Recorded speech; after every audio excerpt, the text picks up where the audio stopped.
For the men who always complain about how no one takes their mental health serious, I want you all to go back and watch that Young Dro interview on The Breakfast Club.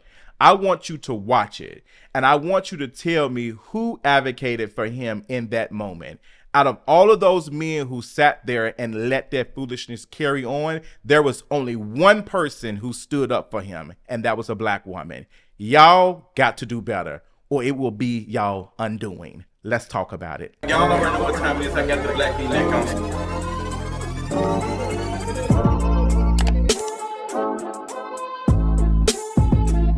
What is going on, you all? I watched this interview with Young Dro and T.I. on The Breakfast Club, and let me tell you something, baby.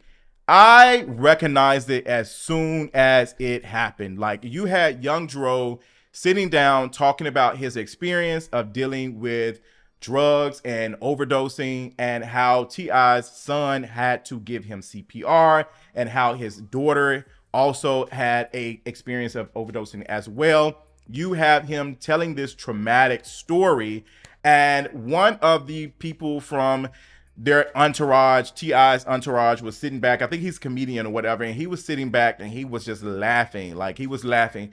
And come to find out, he said he wasn't laughing at the story in particular. He was laughing at something else that happened earlier. And forgive me for just jumping in. If my friend or somebody was sharing a story like that and I felt like laughing or something like that, I would have just excused myself. If I felt that I could not maintain myself in this serious moment, I would excuse myself. I would have put up the church finger. Yes, me. I would have put up the church finger and politely walked out. I would have done that to nobody. And it is interesting watching this clip. And as much as folks want to explain it, even Charlemagne and DJ Envy, and how they tried to spin it a little bit, and how they, recognized that it was a moment, but they end up, caring about each other, and it was not necessarily that serious. This was an example of how men are oftentimes fearful of other men. And I'm going to explain how. I know some folks going to disagree, because I ran into some situations on Twitter where folks were like, I wouldn't use this clip as a, conversation about this. But we see things like this each and every day. How we saw it in real time. We saw it where Young Dro is sharing his story, and you have a man laugh. And Young Dro is constantly like turning back, and like you can tell he's a little bit uncomfortable. And he was like, hey, like, what's going on? And he proceeds to tell this man like, hey, bro, you cool and all, but I slap you. And the dude was like, bro, you ain't gonna slap me. Like, you ain't gonna do all that. And it's like, what's up? Both of them were turning toxic. Both of them, because Young Dro is being vulnerable in this moment, talking about something that is serious. We just lost someone to this not too long ago. We just lost Rich Homie Quan to the same thing. You have a black male rapper who was not that old talking about his experiences with these things. And I said in my video that men not showing up for other men is one of the reasons why black men are not living long. Yes, it's not the only thing, and I'm not putting it on specifically black men. There's other things that are preventing it. Hello, like institutional racism, all that other stuff. We can have a conversation about that. But right now, in this moment, you have a man talking about something very serious that other men can probably relate to. People in general. And you have this man laughing. And to show a sign of strength because he's being disrespected, he has to boss up and talk to him like that. And he responds back with this aggression. And what is going on? Like, what is going on? Nobody stepped in and said, hey, bro, like, dude is being serious. Like, let's get out. Like, because men are oftentimes having to buck their chest up and like, I'm not going to be punked out. Like, they just can't be calm. Because y'all associate everything else with femininity and homosexuality and all these things like it's weakness, da-da-da-da. Like, Young Dro was already doing a lot in that moment, being vulnerable, talking about something. And he was talking about his daughter, him having to, quote unquote, protect his daughter in that moment, like talking about that. Like, you got this man laughing. Doesn't matter if he's laughing at that or whatever, it's being disrespectful. You're cutting somebody off. You're cutting somebody off who's talking about a very serious thing. And Young Dro responded.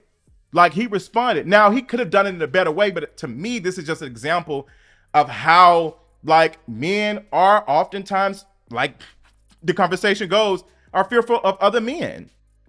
Like, we see it constantly in that moment, and glad that it didn't turn into something worse. But in that moment, you have Young Dro talking, sharing this thing that he has experienced, and then you have this person laughing. Like, it's a touchy subject for me in general, because time and time again, we see men respond to how, you know, nobody cares about their mental health, nobody takes them serious, and da-da-da-da, like, nobody's advocating for them, and nobody's looking out for them.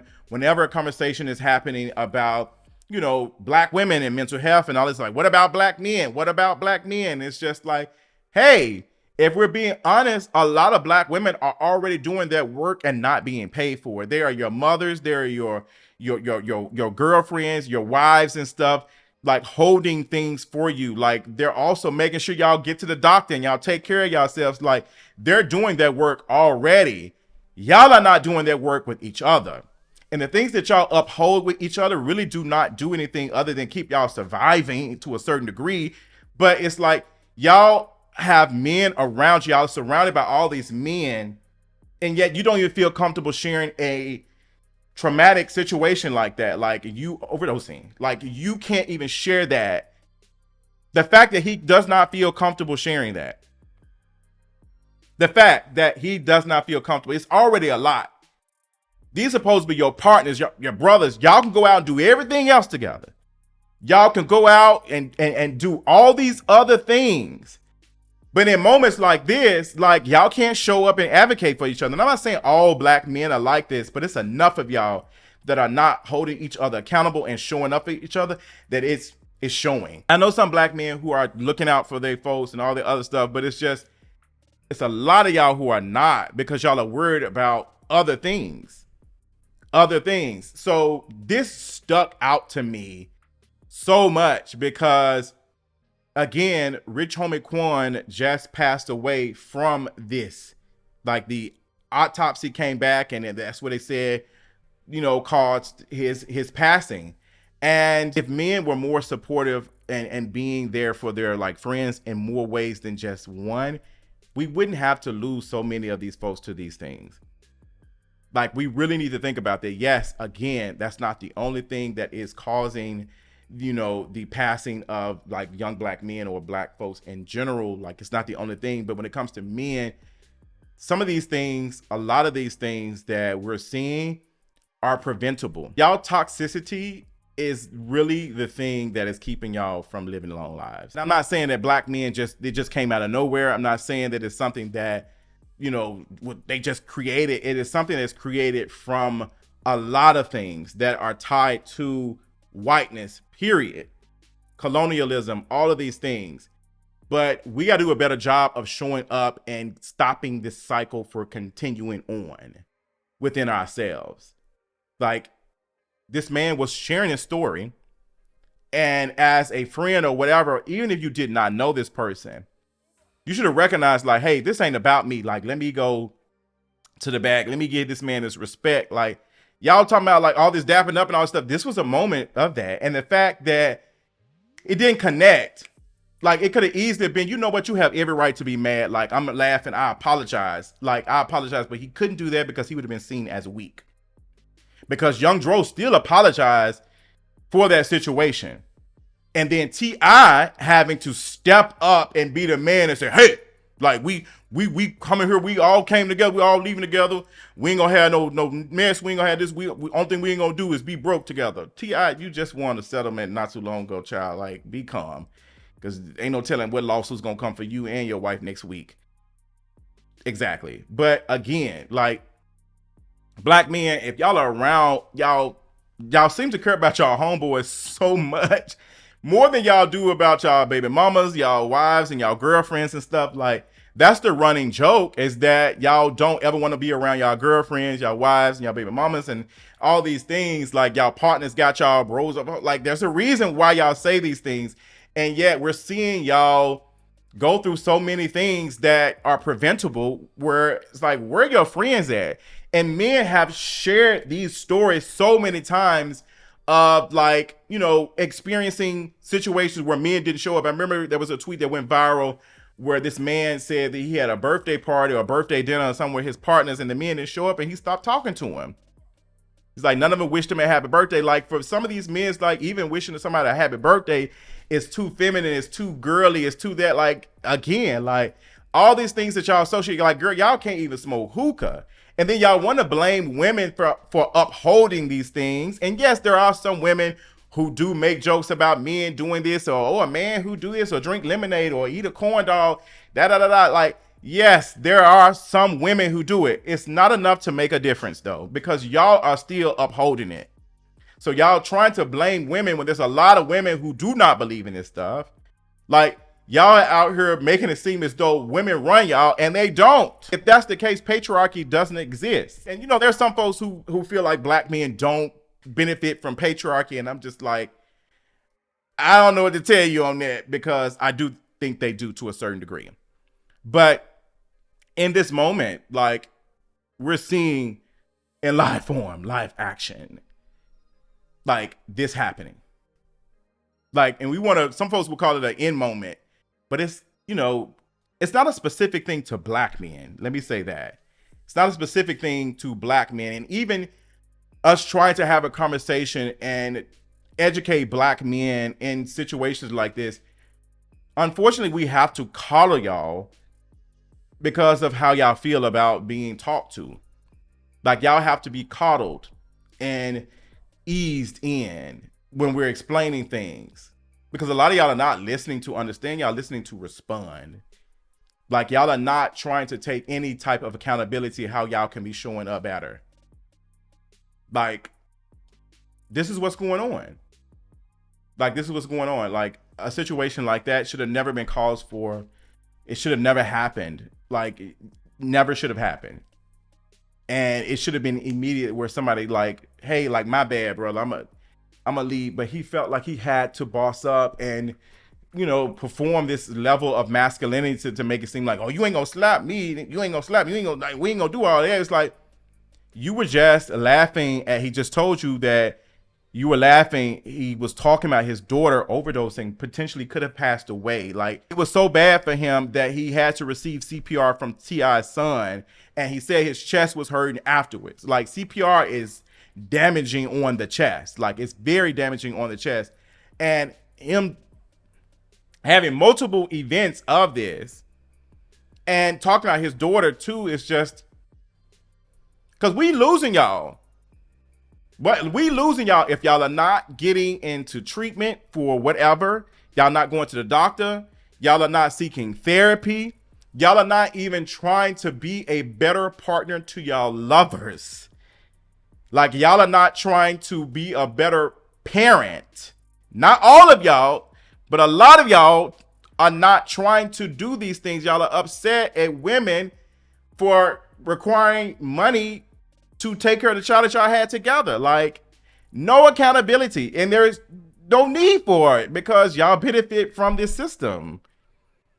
So why would y'all, like, there is no, what's the name, like, a woman putting you on child support is not accountability. Shouldn't even need it. And if y'all were doing the things that y'all needed to do, you wouldn't have a child.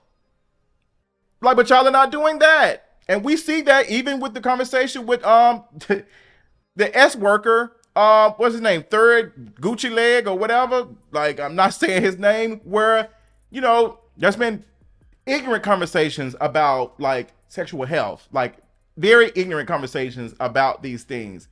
And just a reminder of, like, how men, some of y'all just do not know, like, no shade, the way y'all be on the LGBTQ community, the way y'all be on Black gay men about us not getting tested and spreading stuff, like, and I'm not naming any of that. I'm not supporting any of the conversations about, like, the stigma around, like, STIs and stuff, because the fact that y'all don't understand that, like, even the basics when it comes to, like, these things, and y'all out here engaging in these things, but no knowledge.